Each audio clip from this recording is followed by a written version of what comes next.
asam-asam na yung youth me mag-asawa nga magkaroon ng baby.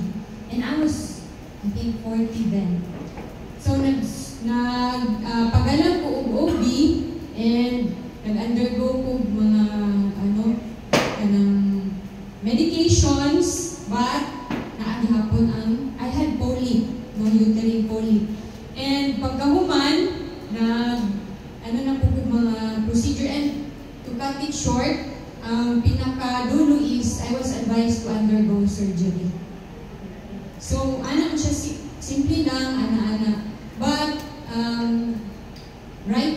right kaayo no na-introduce ako ang products, no? And kanang i-try na ko. And 1 month after, nigamay good siya.